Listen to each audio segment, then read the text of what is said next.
Hi everybody, it's the beginning of March and we're on Mohawk Mountain and we are following some really big tracks on what appears to be a new trail.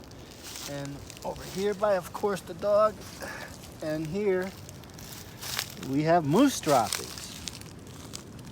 So we are on the path of a moose, a couple days old.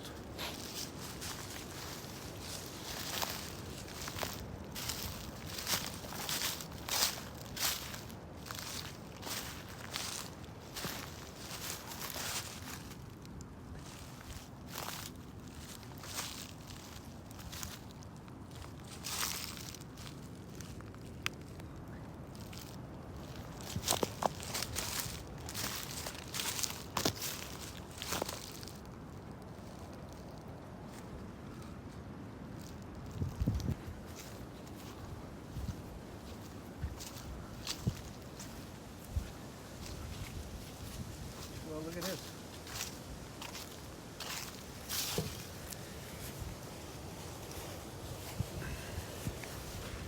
That's a railroad spike. It's an old one.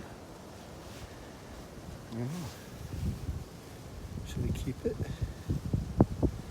Yeah, we'll put it in our collection. What in the heck is a railroad tie doing out here, miles from any tracks? Just sitting here like that.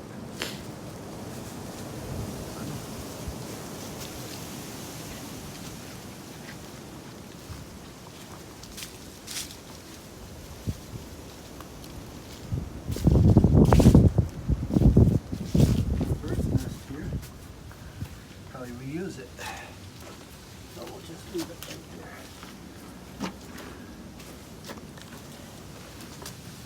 So, we come here a lot, and because we get a lot of responses. One time we were just watching the catfish in the pond over there, and we were just walking in, and we got a loud. We weren't even tapping, we weren't howling, nothing. It was just as we walked in, something just huge howled, and it was so long. I don't know that human lungs have that kind of capacity. Did we catch it on camera? No, we didn't. Of course not. That's why we like to come here, and it was in this area over by the pond that we get a response, a howl, and we got a response up on the summit, which is not too far from here. So this place is Squatch Central.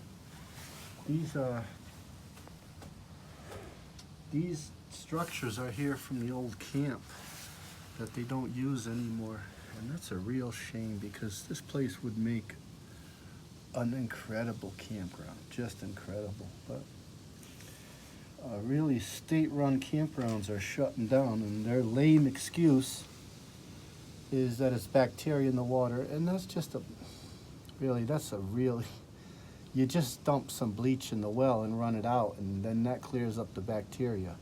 They shut the one down in Devil's Hop Yard, and man, that would have been a great place to investigate overnight, the falls, but now you can't go there after dark. Shut Dudleytown off. They shut Mohawk. Dudleytown's just on the other side of this mountain. They rerouted a state trail that's paid for by taxpayer money around Dudleytown, which is privately owned. So private owners managed to get that trail, our state trail running through our state forest, rerouted. No doubt at our expense too. I have no doubt about that. That whole association, yeah, we're not even gonna talk about that. All right, well, that's it. We're out here hiking today. Found this cool spike.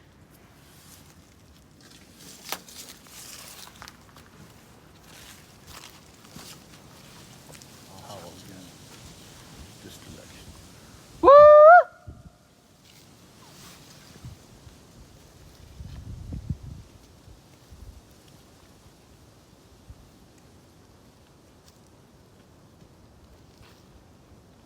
Very windy today. I wonder if that has anything to do with it. That's really cool here. These trails are really, really cool. So get yourself out here.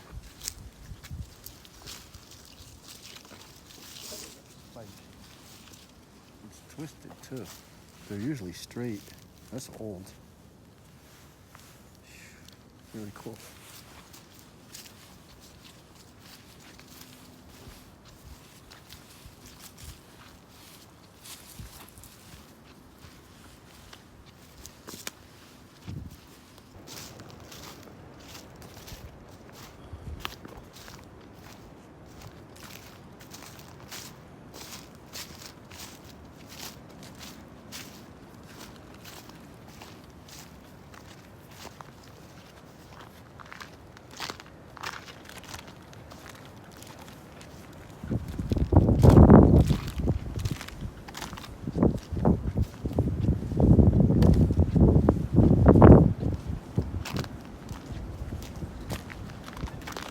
I think I'm gonna do a howl. There's nobody back here.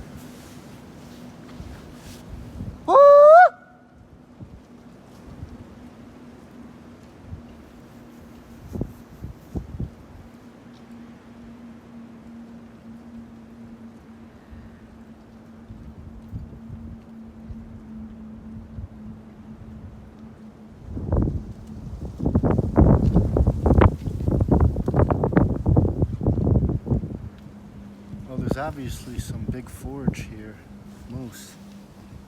It's about as big as it gets as far as something to eat in the winter. Good eating too. Now we're moving on. Well, we're definitely not going to be looking for structures today because there's been so many storms that there's just tree fall everywhere. And I'm still trying to figure out the squatch migration pattern. So if anybody has some theories about that, let us know. One woman I saw on YouTube, she seemed to really know what she was talking about. She was pretty certain that they stick around in a 50-mile radius. I don't know if it's true or not. Suckers could probably make quite a bit of distance if they wanted to. Anyway, we're just out hiking. Just getting out there, that's all. In April, we're gonna be at a brewery. They asked us to come and do our thing, set up a table and all that. We'll be there. We'll put that information up for you. There, and you can come and see us. Ask us some questions like that 12-year-old girl did at the last one. Come in and boy, oh boy, she had questions and she wanted answers, and she had a lot of questions. But we love the kids. That's why we don't use any nasty language. Yeah, no, we try to keep it a class act for you here. There's no reason for that. We love the little ones. And the little ones love CCIS, and that's the way we're going to keep it. Well, we're just about at the end of our hike here. You can see how nice, how wonderful this must have been camping here. All the campgrounds are set really far apart. It's really nice. All right, well, we're gonna head back. Pretty sure this trail takes us back. This one does, yeah. We'll go on this trail. Try to avoid some of the ice. I'm seeing vernal pools, and that's where bodies of water settle. And, there's no fish in there because then they dry out. The fact that they dry out is very important for the amphibians, the peepers, the salamanders, newts, some turtles, some aquatic insects really depend on that fishless nature because there's no predators.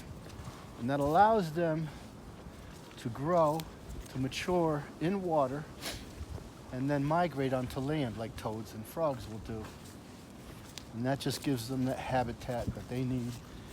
I mean, a lot of these amphibians spawn in ponds, rivers, and lakes, and they get preyed on pretty heavy. A bunch of them make it, but the vernal pools, we really need to keep those. They're disappearing fast in Connecticut with development. Not a big fan of developing on wetlands. I don't see the reason for it.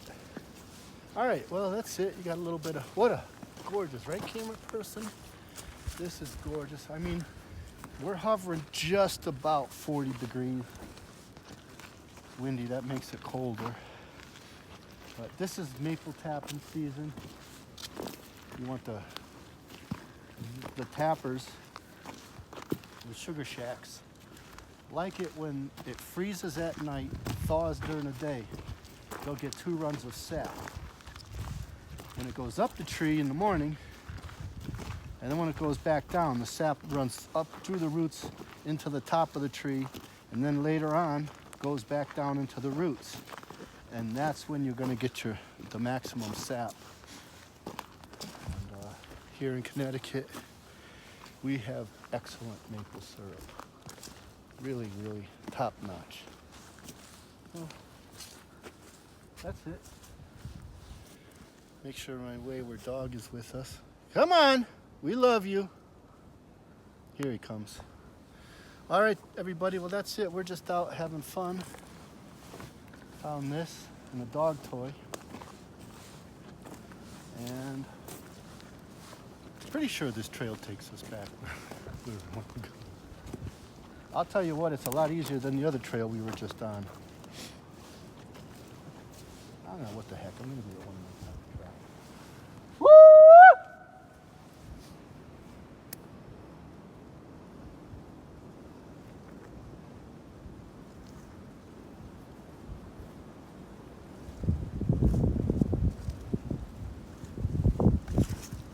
All right, everybody, remember, track your way to our like and subscribe button. Check out our merchandise on the CCIS store. There's some really nice stuff. I have some of it myself. And it's all about getting out there.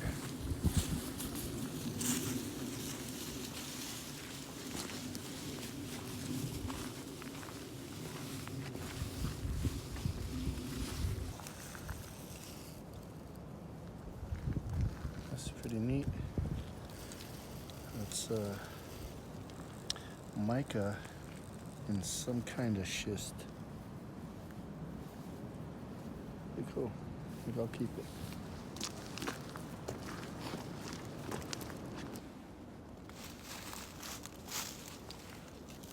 Man, we gotta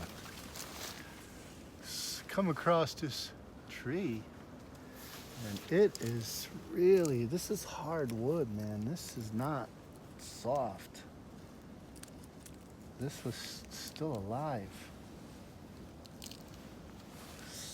Man, the only thing I can think of is bear or a mountain lion using it. Look at it, right there, where the claws go in. See that? Right there. Like a scratching post for a mountain lion. I wonder if they do that. If anybody knows, let us know. If you have ideas. Well, it's definitely some kind of marker, or imagine something standing on this thing here and just scratching it. It just reminds me of what my cat would do, but on a smaller level.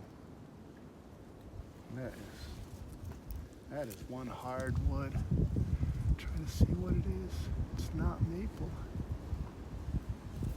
Whew, wow. That is definitely not woodpeckers. The camera person was asking if it's a beaver. Ain't no way a beaver's gonna get up that high. And they would just want to knock it over. And the chips are much bigger. These are smaller chips. The beaver chips are big. And this pattern here, what the heck is that? Going across. I guess that's just how it breaks. crazy. Yeah, that's just how it breaks. Wow. Wow. Mountain lion. Heard Canada geese. In the 1950s, Connecticut captured over 50,000 Canadian geese that were migrating, kept them here to increase hunting opportunities for sportsmen and people that hunt for food. Those geese were then released, and they don't leave. So when you see geese here in Connecticut that are here off season, of course, they go up north in the spring and they come this way south in the winter. And the ones that stay here are the ones that people don't like on their lawns and all that stuff, cause problems in little ponds with bacteria and nutrient. So I had to catch my dog there. So the ones that are here year-round, that's not natural for them. It's not natural for the environment. I'm not saying there's anything really, really wrong with it. But the crazy part is, in the 70s, they stopped allowing the hunting of them, except for a limited season. You get all these geese displacing our native wildlife. But I love them. Those ones that I just heard, those are the ones that migrate. So just leave them be. They're gonna move on. They're heading back up to Canada. And these days I can't blame them. I think I'll be heading up to Canada myself. Grew up on the Canada border, so it's just over the bridge for me. No politics here. Listen, it's all about getting out there. We had a great time, and we'll see you on our next adventure.